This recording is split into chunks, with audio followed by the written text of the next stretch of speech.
السلام علیکم میرے پیارے اسلامی بھائیوں، میں کیفی آپ کی ہر خوشی اور غمی میں آپ کا خیر مقدم کرتا ہوں۔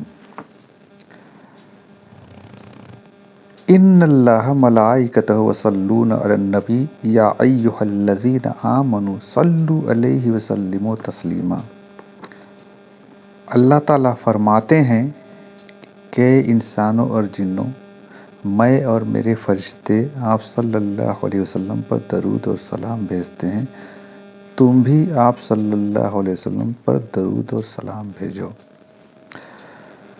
یوں تو درود ابراہیمی جو نماز میں پڑھی جاتی ہے وہ سب سے افضل درود ہے، لیکن درود بہت ساری ہیں۔ الگ الگ علماء نے بہت ساری درودیں بتائی ہیں۔ دلائل الخیرات درود شریف کی ایک بہت ہی جامع کتاب ہے، اس میں سینکڑوں درود مل جائیں گے۔ کوئی سی بھی درود پڑھیے، اللہ تعالیٰ درود پڑھنے کو بول رہے ہیں۔ کوئی بھی درود آپ اپنے حساب سے چن سکتے ہیں، پڑھ سکتے ہیں۔ ہر درود کے اپنے فوائد ہیں۔ آج میں ایک ایسے درود کے بارے میں بات کروں گا جسے درود قرب مصطفیٰ کہا جاتا ہے۔ اللہم صلی علی محمد کما تحب و ترضی لہ، یہ درود شریف ہے۔ اللہم صلی علی محمد کما تحب و ترضی لہ، ایسا درود جس کے مشاہدات بہت زیادہ ہیں، اس کے فائدے بھی بہت زیادہ ہیں۔ بڑا فائدہ یہ ہے کہ آپ صلی اللہ علیہ وسلم کی خاص قربت ملتی ہے، پڑھنے میں مزہ آتا ہے، آپ کی خاص نظر کرم ہو جاتی ہے، محبت و قربت عطا ہو جاتی ہے۔ اگر ہمارے آپ کے سامنے اچانک سے پریشانی آ جائے تو فوراً اس درود کا پڑھنا، اس کا ورد کرنا شروع کر دیں، انشاءاللہ تعالی غیب سے مدد ہو جائے گی اور آپ کو اس کا پتہ بھی نہیں چلے گا۔ کوئی مریض ہے، لا علاج بیماری، جس میں آپ کو فائدہ نہ ہو رہا ہو، تو بھی اس درود کو خود پڑھیں اور اپنے بیوی بچوں سے بھی پڑھوائیں اور اپنی دوائیوں پر اس درود کو پڑھ کر کے دم کر دیں۔ آپ حیران ہو جائیں گے، اس سے شفا مل جائے گی۔ کسی دوسرے لوگ کے لیے بھی آپ اس عمل کو کر سکتے ہیں، انشاءاللہ تعالی بہت ہی زیادہ فائدہ ہوگا۔ آپ حیرت میں پڑ جائیں گے اس کے مشاہدات کو سن کر اور دیکھ کر۔ اگر آپ عمل کرتے ہیں تو اس کے فائدے آپ کو آپ کی ہی زندگی میں دیکھنے کو مل جائیں گی۔ کب کیسے آپ کے کام بنتے چلے جائیں گے اور ہمیں پتہ بھی نہیں چلے گا۔ اگر آنکھوں کا زخم ہے یا ہڈی کا جوڑ کا زخم ہو تو یہ درود اس میں بھی بہت زیادہ فائدہ کرے گا۔ جوڑوں کی ساری تکلیف دور ہو جائے گی، اور اگر کٹے کا کوئی نشان باقی رہ گیا ہے تو اس درود کو، جس کو درود قرب مصطفیٰ کہا جاتا ہے، اس کو بھی پڑھ کر اگر دم کر دیا جائے تو انشاءاللہ تعالی کچھ ہی دنوں میں وہ نشان بھی چلا جائے گا۔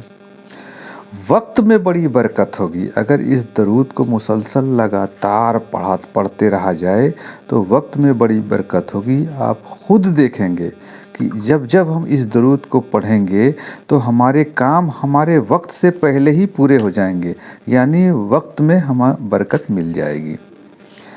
دشمن کے حملے سے محفوظ رہیں گے۔ اگر دشمن کا ڈر ہے، خوف ہے، تو اس درود کو زیادہ سے زیادہ پڑھیں، انشاءاللہ تعالی امن و سکون محسوس کریں گے۔ ایک خاص چیز گھر میں جو دیمک لگ جاتی ہے، جہاں پہ دیمک لگا ہو وہاں پر پڑھ کر دم کر دیں، انشاءاللہ تعالی دیمک ختم ہو جائے گی۔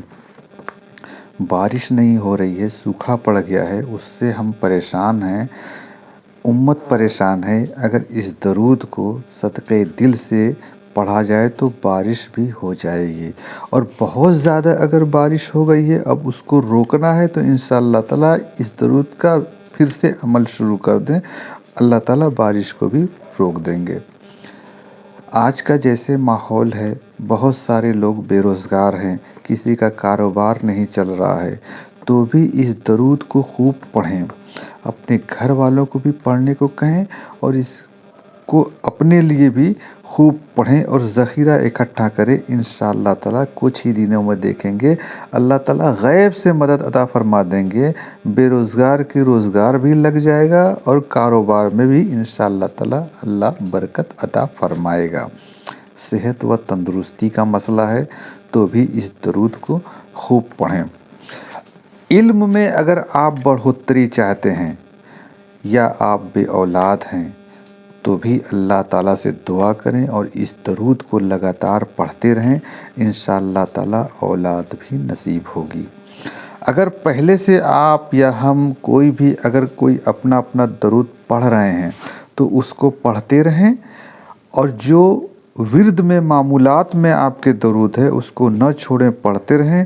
اور اس درود کو بھی صبح شام اگر اپنی زندگی میں ایک تسبیح شامل کر لیں گے روزانہ، درود قرب مصطفیٰ، تو اس کے بڑے فائدے ہیں اور اس کے مشاہدات آپ خود محسوس کریں گے اگر پڑھیں گے تو۔ اور ویسے درود شریف کے ساتھ ساتھ آپ استغفار کا بھی معمولات بنا لیجئے، جیسے حضرت مولانا یونس پالن پوری صاحب اپنے ہر بات میں یہ ضرور کہتے ہیں کہ درود شریف آپ کوئی بھی چھوٹے سے چھوٹا بھی پڑھ سکتے ہیں، لیکن لگاتار صبح شام اس کو پڑھتے رہیں، ناغہ نہ کریں، اور اس کے ساتھ استغفار کو بھی شامل کر لیں، اور ساتھ میں قل هو اللہ احد یعنی سورہ اخلاص کا بھی اہتمام کریں۔ وہ بتاتے ہیں کہ سورہ اخلاص اگر 10 مرتبہ پڑھ لیں گے تو انشاءاللہ تعالیٰ جنت میں آپ کا ایک محل تیار ہو جائے گا۔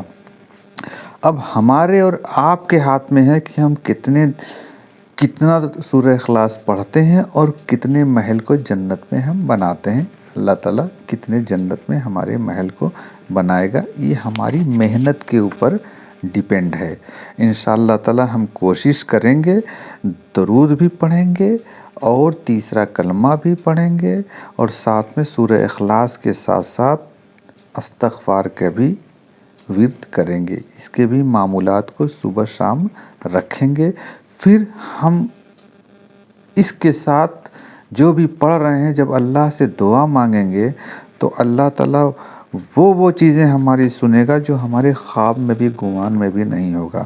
بس ہمیں تھوڑی سی ہمت کرنی ہے اور ہمت کے ساتھ پرعزم کر کے انشاءاللہ تعالیٰ اس پہ ڈٹ کر کے جیسے ہر کام ہم کرتے ہیں، خاص طور سے اور صبح شام اگر کبھی چھوٹ بھی جائے تو سب سے اچھا وقت سفر کا ہوتا ہے۔ ہم کاروبار پہ جا رہے ہیں، اپنے بزنس میں جا رہے ہیں یا اپنی نوکری پہ جا رہے ہیں یا اپنی دکان پہ جا رہے ہیں، تو آنے جانے کا جو سفر کا ٹائم ہوتا ہے، ہم سائیکل سے اور آٹو سے یا بائک سے جاتے ہیں تو سب سے بہترین ٹائم ہوتا ہے دعا کو پڑھنا۔ درود شریف کا ورد چالو کر دیجئے ایسے موقع پہ یا استغفار کا، اللہ تعالیٰ ہر حادثات سے بچائے گا، اللہ تعالیٰ فرشتے مقرر کر دے گا ہماری اور آپ کی حفاظت کرنے کے لیے۔ ناظرین